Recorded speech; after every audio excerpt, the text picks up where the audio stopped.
אז התורה שציווה השם לאמור דבר אל בני ישראל ויקחו אליך פרה אדומה תמימה אשר אין בה מום אשר לא עליה עול. האור החיים הקדוש שואל, pourquoi la Torah appelle ça זאת חוקת התורה? Il fallait appeler ça זאת חוקת הטומאה, זאת חוקת הטהרה. C'est proprement dit sur la mise sur le para adouma. זאת חוקת התורה, c'est un terme clali, comme si tu es en train de dire que para adouma c'est le hok de toute la Torah entière. C'est un hok en lui-même, c'est pas tout le hok de la Torah entière. Donc pourquoi ça s'appelle ça Azot Chukata Torah? Et là-bas, il est Mechadesh, un Yesod, il dit comme ça, qu'en fait, ici, c'est qu'on va prendre un binyanav. On va prendre ici un binyanav de là. De quoi? Que toute la Torah entière, c'est le Kaima Ota Kehok. Toute la Torah entière, il faut la respecter comme un hok. Et pas comme quelque chose de logique, avec un malach rationnel, posé, logique. Non, c'est pas ça le Kiyuma Torah. Le Kiyuma Torah doit être pratiqué comme un hok. C'est-à-dire des khreach. Be'echrar, c'est-à-dire kach razon Hashem. C'est-à-dire Kedekar, il dit comme mamash kemo eved la Kadosh Baruch Hu. Comme un eved qui ne demande pas à son adon. Mais c'est la quatrième fois que vous me demandez de balayer le salon. Un eved, il ne pose pas de questions comme ça. Même si l'adon, il lui demande 50 fois, il le fera encore une fois, et encore une fois, et encore une fois. C'est ça la différence entre un eved et un ben chorim. Un ben chorim va dire, mais attends, je comprends pas, mais ça y est, on l'a fait, c'est fait. Donc il veut comprendre pourquoi tu me demandes de le faire. Un Eved ne pose pas de chez l'autre. C'est ça le massaf du Eved. Le massaf du Eved, c'est quoi? C'est pas juste Misho'obad le rabot. Il est Misho'obad le rabot au point que même les choses les plus ahurissantes, il les fait. Il ne demande pas de chez l'autre. L'autre chez l'autre. Maintenant, la logique aurait voulu que normalement, que servir Hachem, les Chaora, ça serait bien de le servir avec toutes nos capacités mentales. Alors, un homme, un homme normal, il a un cerveau, il a de l'intelligence. Kalvachomer, un Yehudi, qui est très haram, très piquéable. Pour étudier la Torah, il faut un cerveau pour ça, Rabotai. Avec un cerveau pareil, avec tellement d'intelligence, oui. Comment tu veux que le bonhomme il soit Eved? Il soit Eved, c'est compliqué, Rabotai. Tu peux demander à un bonhomme d'être Eved, quand le bonhomme, Rabotai, c'est un Mongol, c'est un Tembel. C'est un Tembel, il n'y a pas de problème d'être Eved. Pour lui, c'est naturel. Il est Tembel de nature. Donc, voilà. Mais là, Am Israël, c'est pas ça, Rabotai. Am Israël est composé, Rabotai, de Chachamim, de Tabitei Chachamim, de Géonim, de gens qui étudient la Gemara. Et le Ayoun dans la Gemara lui-même, comme ces gens-là, des gens sages. Donc, mais la Ma'inyan. Alors, Rav, il explique comme ça. Il explique en vérité que la base, d'abord, pour avoir mamash une guisha dans la Torah, doit être une base de echreach, c'est-à-dire mukhrach, pas basé sur le kiff ou bien sur le plaisir, etc. Ça c'est après. Mais d'abord il faut que ce soit un echreach. Echreach, c'est-à-dire, ne va pas chercher maintenant le côté, comment dire, logique. Pourquoi tu fais telle ou telle misa, ou bien tu étudies la Torah, ou bien tu fais telle ou telle chose. Fais-le d'abord parce qu'il y a un echreach. Quel echreach? Hashem otzi otra mimisraïm, ou kana otra ke'eved, il t'a acquis comme un eved, tu es maintenant, kaviachol, kinyan goufo chez la Kadosh Baruch Hu. Tu es eved chez la Kadosh Baruch Hu. Et donc à partir du moment où tu es mukhrach. Maintenant, pourquoi c'est tellement important d'être mukhrach? Parce que vadaï que toute la Irat Shamaim est basée là-dessus. Toute la Irat Shamaim, Rabotai, elle n'est pas basée sur le Echreach alpi Sechel, mais sur le Echreach Rabotai alpi Ira. C'est-à-dire quoi? C'est quoi le Echreach alpi Ira? C'est-à-dire j'ai peur de contredire la volonté d'Hachem. Je respecte la volonté d'Hachem. Même si maintenant cette chose-là, je ne la comprends pas. Je me soumets totalement à la volonté d'Hachem. Il dit, l'Orahim HaKadosh, la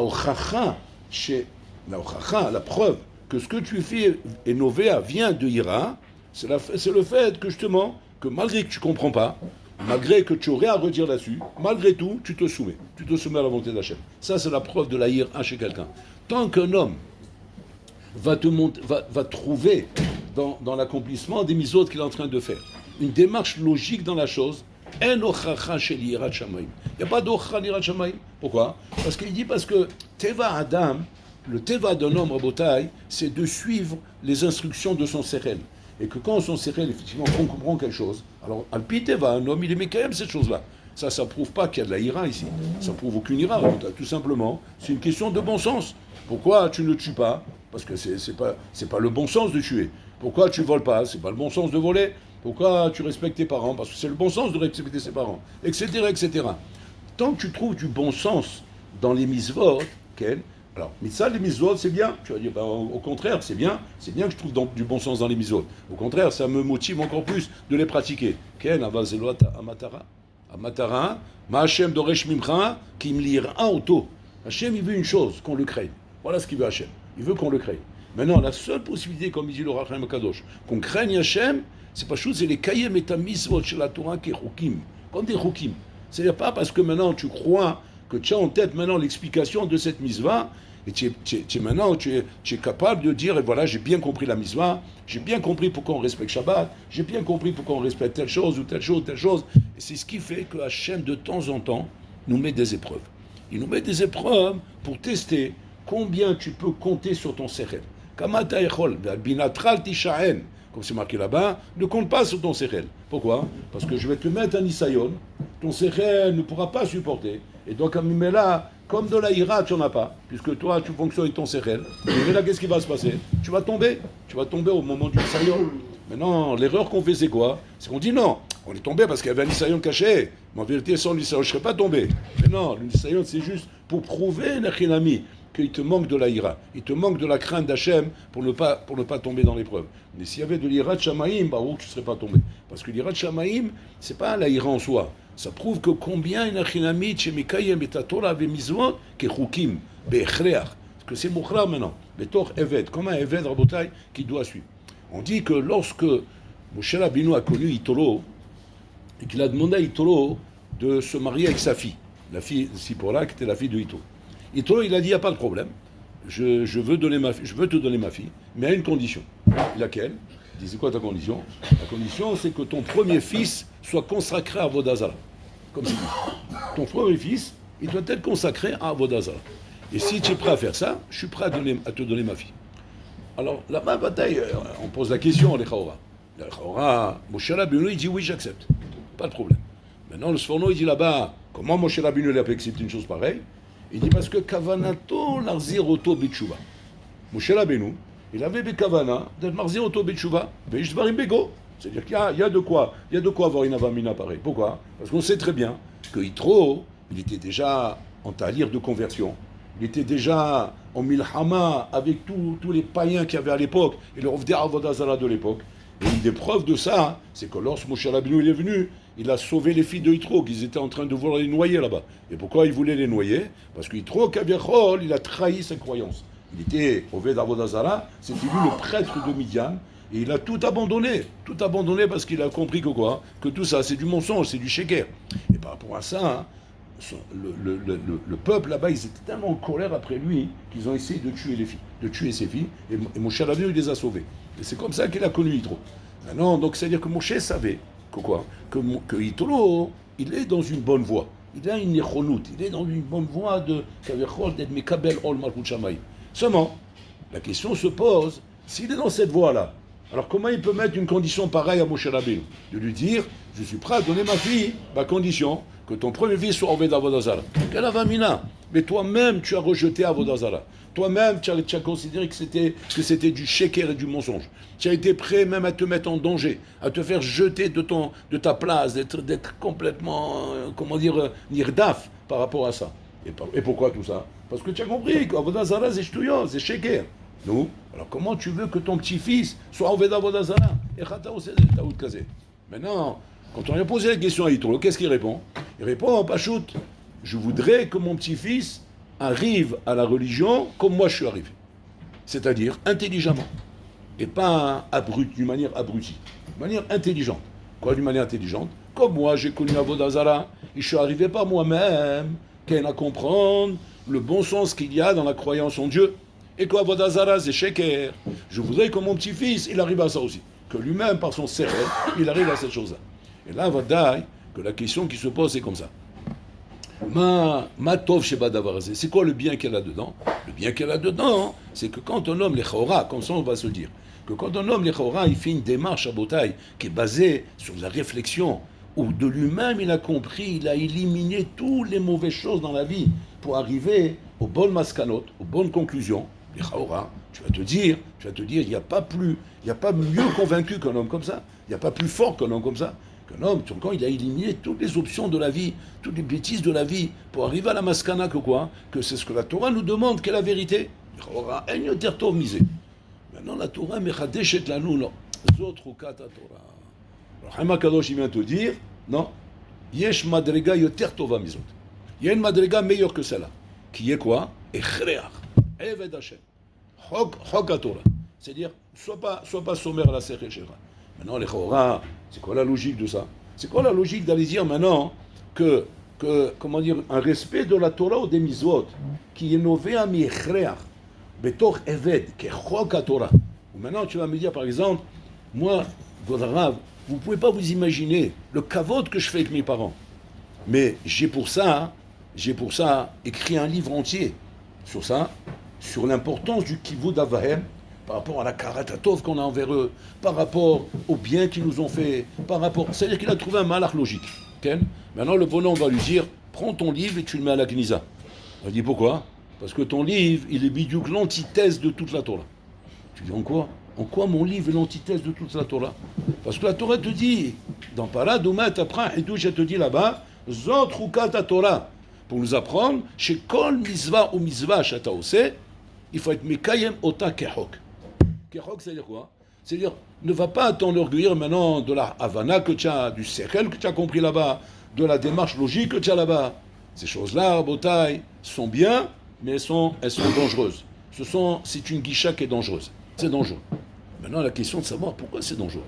Qu'est-ce qu'il y a de dangereux quand un homme maintenant arrive, Betor Sechel, Betor Mamash Itbonenut, arrive à la Maskana, que, Vadaï, qu'il faut faire cette chose-là? Est-ce qu'il y a quelque chose, Rabotaï, qui est plus fiable que ça chez l'homme? L'homme, dans son entité, dans sa maout, dans son essence, c'est Adam Shemit Bonen, c'est Adam Sichli, c'est le Sechel. Qu'est-ce qui caractérise un Ben Adam? Eh ben, le Sechel, c'est ça qui caractérise, c'est pas autre chose. Sinon, c'est l'animal, sinon. Après, tu passes au stade animal, après végétal et minéral. Mais ce qui caractérise un Bédaber, Adam, c'est quoi? C'est son intelligence. Puis toi, la Torah me dit non. La Torah, c'est un autre niveau. C'est un autre niveau. L'intelligence, c'est Chokhmah Bagoim Ta'amin. Alors, il y en a qui l'ont mis. En tant qu'Adam qui réfléchit, ça sera bien ça pour la vie. Pour la vie, parce que Bachaim, Chokhmah Bagoim Ta'amin. Et Nachinami, pour la vie, tu as besoin de Chokhmah. Et ta Chokhmah va t'aider dans la vie. Mais attention, quand tu parles maintenant de Torah, ça n'a rien à voir avec ça. La Torah, ça doit être béton Chukim. C'est-à-dire Chok, comme un Chok, chez Atalomevin, que tu ne comprends pas ce qu'il veut dire, comme Chok Paradouma. De la même façon, tu dois être Mekayem toutes les lois de la Torah. C'est-à-dire que quand je ne vole pas, je ne dois pas voler parce que j'ai compris qu'il ne faut pas voler. Non, c'est pas assez. Je dis alors comment je suis Mekayem la Mizvah? Comme maintenant, il a Chinami, Alpi Chok, tu ne voles pas. Pourquoi c'est comme ça? Lama Zekara. Alors regardez bien. Si l'homme n'était pas affronté à une milchama avec le Yetzarara, si l'homme devait simplement, prendre des positions par rapport à lui-même dans la vie. On n'a pas de milchama avec le Yetzarara. Simplement, on prend des positions. C'est quoi les positions qu'on prend? Chacun il fait un choix. Il fait un choix d'un mode de vie. Okay? Si c'était comme ça, que la Torah elle-même aurait encouragé que la pratique de la Torah doit être basée sur la Chokhmah. Et pourquoi? Parce que c'est une prise de position. Je prends une position et je choisis un mode de vie. Et comme tu veux faire un choix de mode de vie, autant qu'il soit, moi je suis motivé par ton sérel, badaï. Mais quand il s'agit ici du milchama contre le Yetzarara, et la milchama contre le Yetzarara, c'est quoi, Rabotai? C'est quoi la milchama du Yetzarara? Rouage toute. C'est ça la milchama du Yetzarara. C'est-à-dire que tu fais le tour de tout, c'est quoi? Rouage toute. C'est-à-dire que le Yetzarara, Rabotai, il n'a rien. Il n'a aucun sechel, aucune démarche, aucune intelligence. Il n'a rien à te vendre. C'est mamage, c'est de l'embrouille, mais nucléaire. L'embrouille nucléaire. Il t'embrouille et à chaque fois, ça vous pouvez le voir vous-même, à chaque fois que le Hishbon a été d'écouter le Yetzarara, à la fin, Maskana, embrouille. Je me suis fait embrouiller. C'est-à-dire jamais tu vas tirer une Maskana à la fin, tu vas dire ah, ce coup-là, il était bon. Ce coup-là, ça valait la peine d'écouter le Yetzarara, mais j'ai fait une bonne affaire ici. D'abord casé. Toute affaire que tu as dû traiter dans ta vie, où le Yetzarara était le personnage principal, où il t'a amené à cette affaire, t'amène à la Maskana à la fin, embrouille. Tu vas dire alors, comment c'est possible? Comment c'est possible d'un côté que j'ai un bonhomme hyper intelligent, et que ce bonhomme-là, il se fait rouler par un roublard qui s'appelle le Yetzarara, qui l'embrouille tout le monde? Mais comment? À un moment donné, tu n'es pas une Maskana de se dire, c'est l'embrouilleur, ça y est, on peut pas fréquenter un bonhomme pareil, il n'est pas fréquentable ce bonhomme. N'importe quel bonhomme intelligent dans la vie, il sait tirer des mascanotes vis-à-vis de quelqu'un qui me fait du mal dans la vie. Comment c'est qu'on n'arrive pas ici? Ouach tout. Ouach tout, Rabotai. C'est que le Sarah, il arrive à Rabotai en brouille. Donc ça veut dire quoi? C'est, tu vois de là, que le sechel de l'être humain, Rabotai, n'est pas paré à savoir se défendre contre Ouach tout. Il n'est pas paré à ça. Il n'est pas équipé pour ça. Ad binatra al tisha'en. Compte pas sur ton sechel.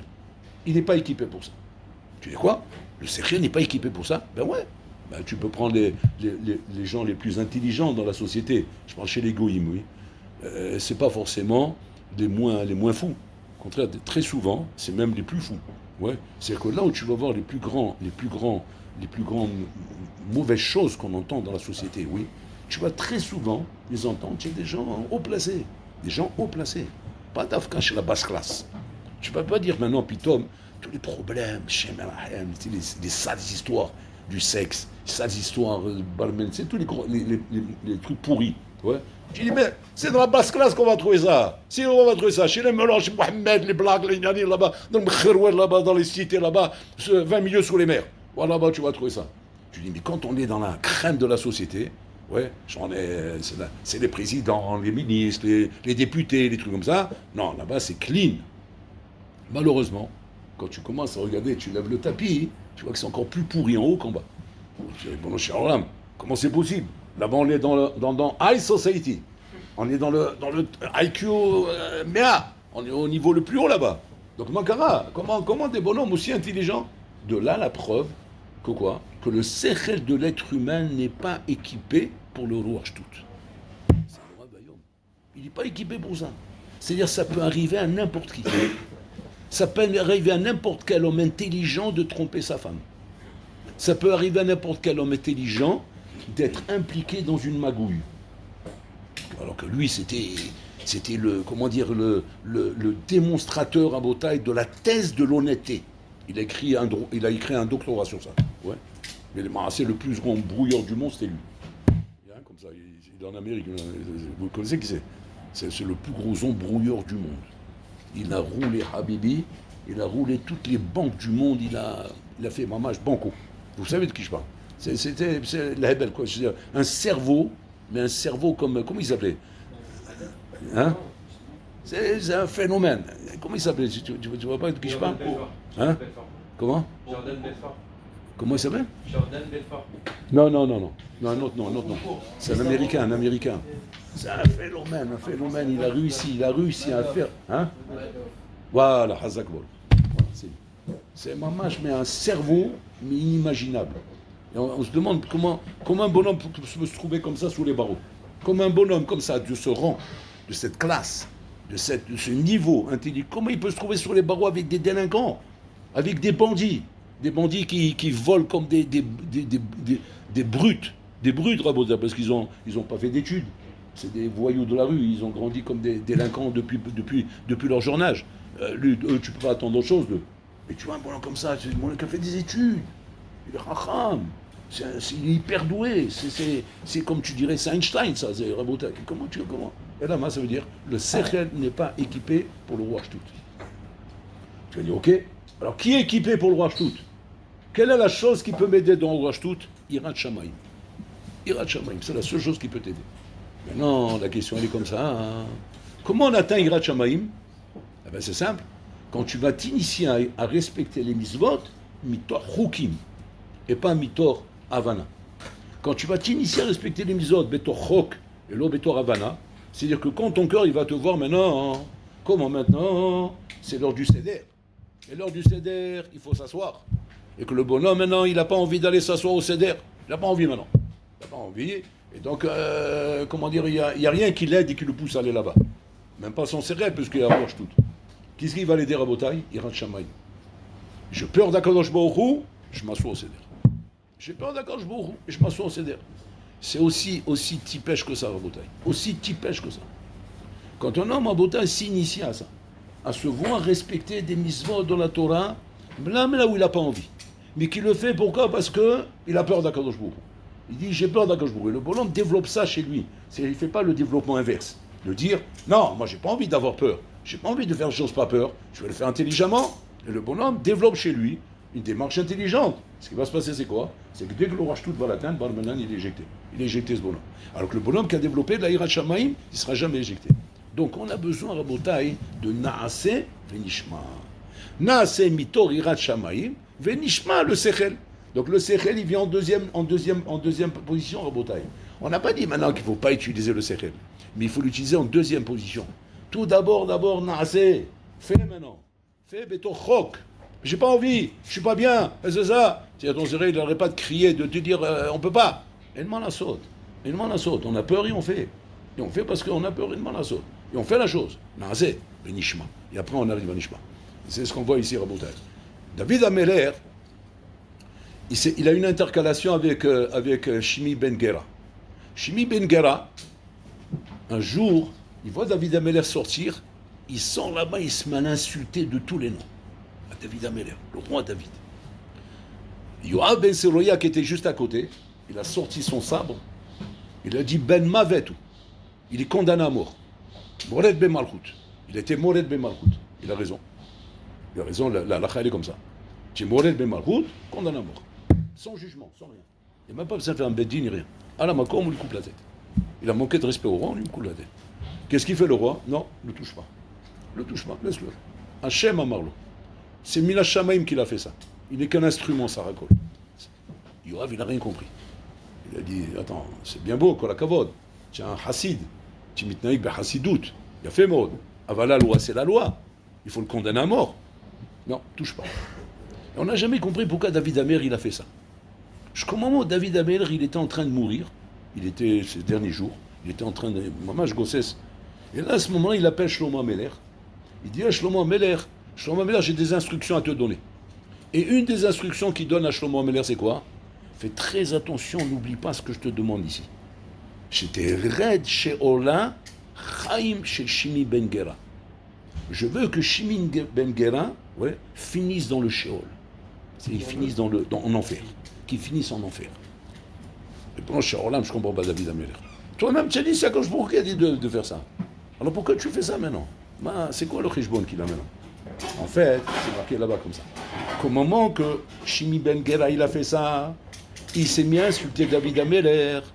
À ce moment-là, David Ameler, il a éprouvé à l'intérieur de lui-même un roi de Nekama, un roi de vouloir de vengeance envers Shimi Ben Gera. Il s'est senti rabaissé dans sa gava. Il s'est dit non, c'est l'homme de réagir par rapport à ça.